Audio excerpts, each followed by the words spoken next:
सुप्रभात। मृत्यु को हमेशा याद रखें। ये हमारी आज की आध्यात्मिक चर्चा का विषय। मृत्यु को हमेशा याद रखें। संत एकनाथ जी के पास एक बार एक व्यक्ति आया। उसने संत जी से कहा, महाराज, मैंने अपने जीवन में प्रत्येक दिन पाप कर्म किए हैं। अपने दुर्गुणों को दूर कर अच्छे मार्ग पर चल सकूं, क्या इसका कोई उपाय है? संत एकनाथ जी ने कुछ क्षण मौन रहकर कहा, भाई, अब तुम्हारे जीवन के केवल 6 दिन ही शेष रह गए।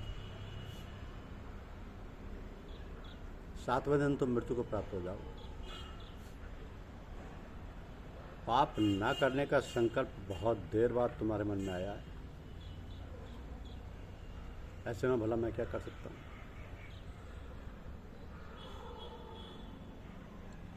संत जी की यह बात सुनकर वो व्यक्ति निराश होकर अपने घर लौट गया।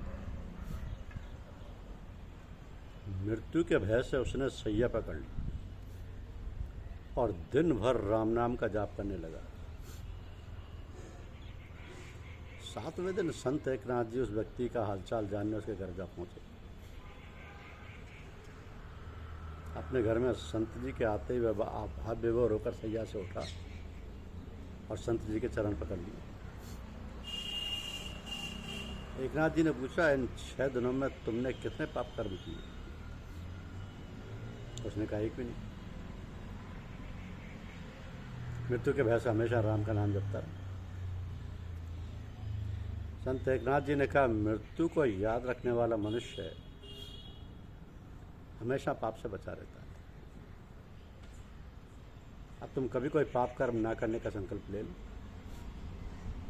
मृत्यु और भगवान को सदा याद रखो, तुम्हारा निश्चय कल्याण होगा। और उस दिन से उस जिज्ञासु ने अपना जीवन धर्म में बना लिया।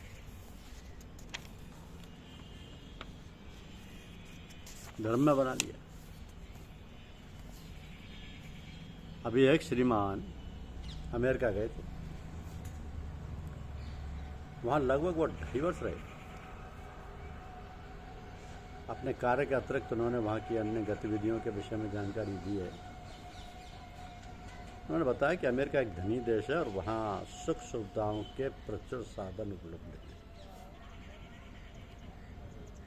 टेलीफोन, कार, अच्छे वातानुकूलित मकान अधिकांश लोगों के पास है। परंतु ये सब होते हुए भी जो बात अपने भारतवर्ष में है वो और देशों में नहीं है, जिसे हम वास्तविक स्वतंत्रता कहते हैं।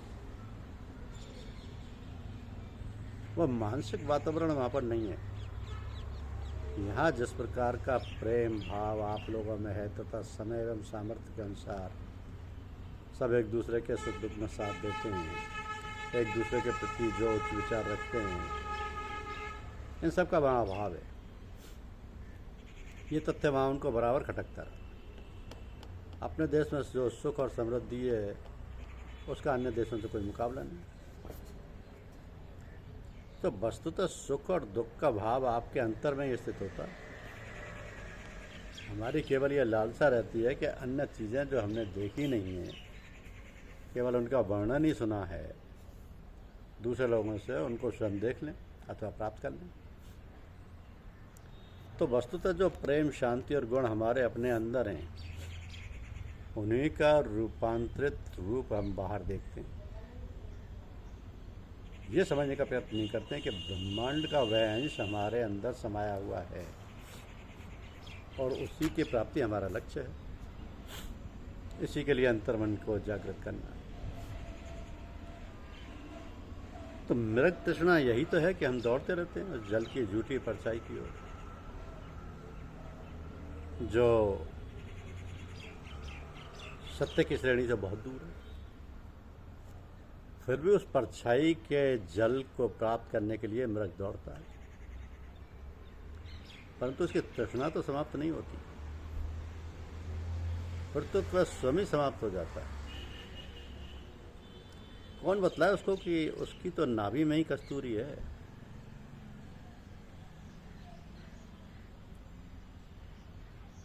उसकी तो नाभि में ही कस्तूरी है। यही दशा मनुष्य की है कि सब कुछ उसके अंतर में होते हुए भी वो मृत तृष्णा की भांति उधर से उधर भागते दौड़ते हुए समूल जीवन का अंत कर लेता है।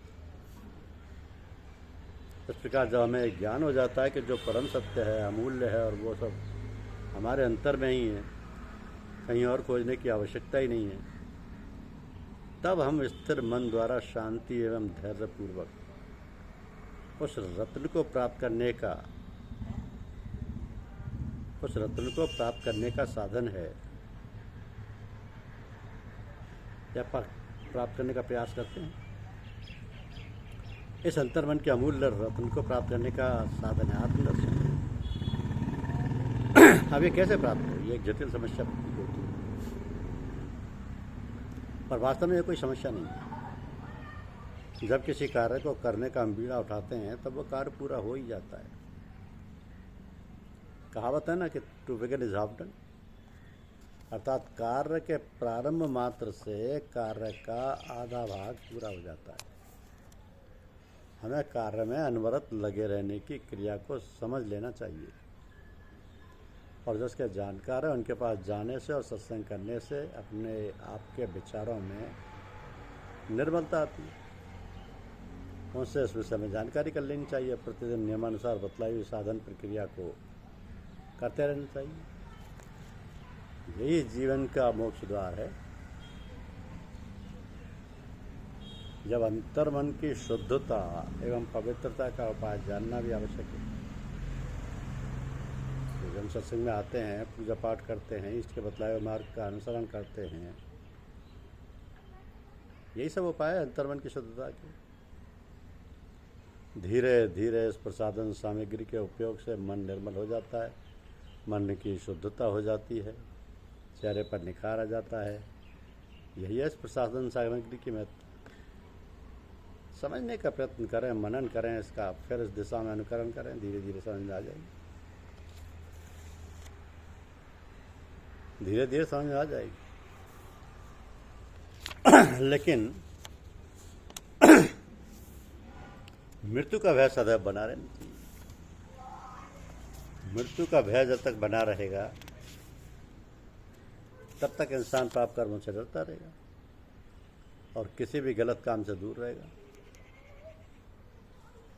यहाँ तक कि जो साधना या जितना ध्यान उसने अब तक नहीं लगाया उससे भी कहीं ज़्यादा मृत्यु के भय से लगाएगा। तो मनुष्य जन्म बड़े भाग्य से मिला है। इस जन्म में यदि आध्यात्मिक कमाई ना की, जब तक नहीं किया, पूजा पाठ भक्ति आदि में तन मन धन से नहीं किया तो पछताना पड़ेगा। जब जीवन समाप्त हो गया, बुढ़ापा आ गया तो फिर पछताना ही पड़ेगा। अभी इसी समय से सावधान हो जाओ और सारे काम काज धर्म अर्पण बुद्धि से भगवान को सब कुछ समझकर भगवान के लिए कर। धन्यवाद।